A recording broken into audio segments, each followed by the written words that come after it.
Assalamualaikum anak-anak. Bagaimana kabarnya hari ini? Alhamdulillah baik ya. Mudah-mudahan kita selalu dalam keadaan sehat, dalam keadaan baik, dan jangan lupa semangat dan tetap bersyukur untuk hari ini. Nah, sebelum kita ke materi, alangkah baiknya kalau kita berdoa terlebih dahulu. Berdoa dalam hati dipersilahkan. Amin. Tidak ada kata selesai dalam berdoa ya. Nah, sebelum kita ke materi, Ibu mau absen dulu. Apakah semua di sini hadir? Hadir ya. Nah, langsung saja karena semuanya sudah hadir, kita lanjut ke materi. Baik, di sini Ibu akan menjelaskan mengenai materi tentang prinsip, pendekatan, dan keterampilan geografi beserta contoh penjelasannya. Nah, tidak hanya manusia yang mempunyai prinsip, tapi geografi juga mempunyai prinsip. Ada berapa sih prinsip geografi? Kita bersama-sama ya. Ada 4 prinsip geografi.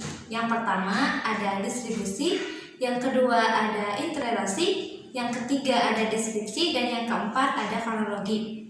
Nah, kita jelaskan ya satu persatu. Yang pertama ada prinsip distribusi. Ada yang tahu apa itu distribusi? Betul, distribusi yaitu penyebaran. Prinsip distribusi ini merupakan prinsip geografi yang digunakan untuk menelaah gejala di permukaan bumi, baik secara sama ataupun tidak sama. Contohnya seperti meneliti bentang alam, manusia, hewan, tumbuhan, dan lain sebagainya. Kita ambil contohnya seperti peta persebaran fauna di Indonesia, di mana fauna di Indonesia itu dibagi menjadi 3 wilayah yang dibatasi oleh 2 garis, yaitu garis Weber dan garis Wallace. Nah, di bagian Indonesia bagian barat terdapat fauna khas, yaitu seperti badak bercula 1, harimau, gajah, dan lain sebagainya. Sementara di wilayah Indonesia bagian tengah itu terdapat fauna yang khas juga, semisalnya komodo, ikan duyung, dan lain-lain. Dan di wilayah bagian Indonesia Timur itu fauna khasnya seperti burung cendrawasih dan lain-lain. Nah, yang kedua yaitu prinsip interrelasi. Ada yang tahu apa itu interrelasi? Betul, interrelasi yaitu keterkaitan. Nah, prinsip interrelasi ini merupakan prinsip geografi yang digunakan untuk menelaah hubungan yang saling terkait antara gejala yang satu dengan gejala yang lainnya dalam suatu ruang. Nah, contohnya penduduk pesisir pantai yang mana mereka bermata pencaharian sebagai nelayan karena penduduk pesisir pantai ini tinggal di daerah pantai. Nah, seperti juga penduduk yang berada di wilayah pegunungan, mereka biasanya bermata pencaharian sebagai petani, berkebun, dan lain-lain. Jadi, mereka saling keterkaitan antara yang satu dengan yang lainnya seperti manusia dengan alam atau alam dengan manusia. Nah, yang ketiga ada prinsip deskripsi atau disebut juga prinsip penggambaran. Ini merupakan prinsip geografi yang digunakan untuk menjelaskan yang lebih jauh gejala-gejala di permukaan bumi yang dapat diamati. Nah, contohnya dari prinsip deskripsi ini yaitu kita bisa lihat di sini yaitu ada peta persebaran curah hujan, di mana dalam peta ini kita bisa melihat ya anak-anak bisa dilihat secara lebih jelas tentang keempat yaitu prinsip kronologi.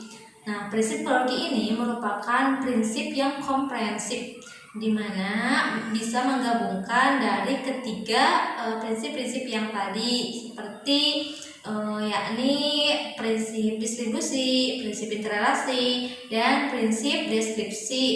Nah, prinsip kronologi ini juga merupakan prinsip dari ciri-ciri geografi modern. Contohnya yaitu seperti kita meneliti persebaran curah hujan di Indonesia dari mulai penyebaran, keterkaitan, dan terakhir sampai kepada pendeskripsian. Misalnya, kita meneliti mengenai penyebab, dampak, akibat dari tinggi rendahnya curah hujan yang ada di Indonesia. Anak-anak, tadi kan kita sudah membahas mengenai prinsip geografi. Nah, sekarang kita lanjut lagi ke pembahasan tentang pendekatan-pendekatan dalam geografi. Ada berapa sih pendekatan dalam geografi? Ada yang tahu? Iya, betul. Pendekatan dalam geografi ada 3. Yang pertama ada pendekatan keruangan, yang kedua ada pendekatan ekologi, dan yang ketiga ada pendekatan kompleks wilayah. Yang pertama yaitu pendekatan keruangan. Nah, pendekatan keruangan ini merupakan upaya yang mengkaji persamaan dari perbedaan fenomena geosfer dalam suatu ruang. Nah, dalam pendekatan ini yang menjadi perhatiannya yaitu tentang persebaran penggunaan ruang dan penyediaan ruang yang dimanfaatkan. Contohnya dari penggunaan pendekatan keruangan ini yaitu perencanaan pembukaan lahan untuk daerah pemukiman yang baru. Misalnya lahan-lahan yang kosong sekarang sudah dijadikan pemukiman-pemukiman atau pabrik dan kafe dan sebagainya. Nah, yang kedua anak-anak yaitu ada pendekatan ekologi. Ada yang tahu?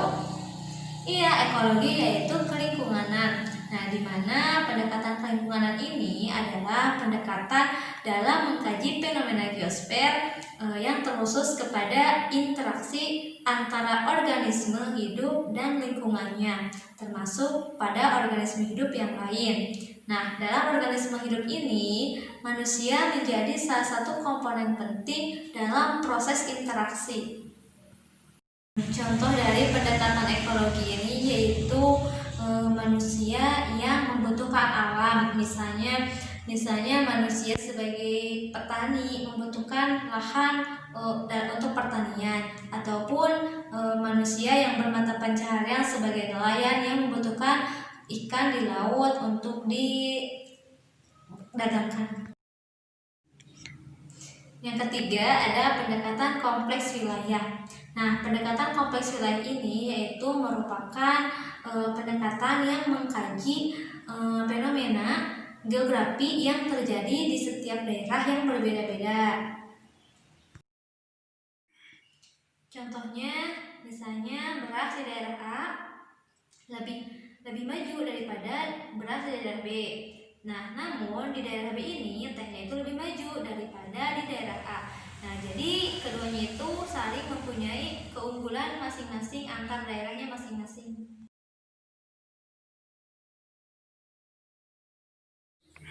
Nah, sekarang kita ke pembahasan yang terakhir, yaitu tentang keterampilan geografi.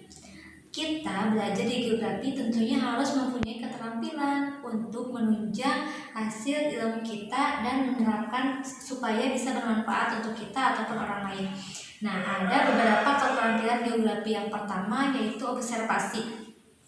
Seorang geografi harus melakukan observasi atau pengamatan dan terjun ke lapangan untuk mencari atau mendeskripsikan data. Lalu kita deskripsikan data-data yang sudah kita cari di lapangan, baik itu dalam bentuk tulisan ataupun yang lainnya. Nah, yang selanjutnya yaitu kita mengklasifikasikan, misalnya ke dalam bentuk angka. Selanjutnya kita melakukan pemetaan wilayah, misalnya kita melakukan penelitian tentang suatu wilayah baik itu fisik ataupun sosial. Nah, kita petakan wilayah-wilayah tersebut. Yang selanjutnya yaitu terakhir analisis. Nah, analisis ini yaitu kesimpulan dari penelitian yang sudah kita buat atau yang sudah kita teliti. Nah, baik anak-anak, cukup sekian mungkin penjelasan materi yang Ibu sampaikan hari ini. Mudah-mudahan kalian tidak puas dengan apa yang Ibu sampaikan, sehingga kalian bisa mencari atau referensi-referensi yang lain, baik itu dari internet ataupun dari buku yang lain yang menurut kalian bisa dipahami secara langsung. Mungkin itu saja. Terima kasih. Wassalamualaikum warahmatullahi wabarakatuh.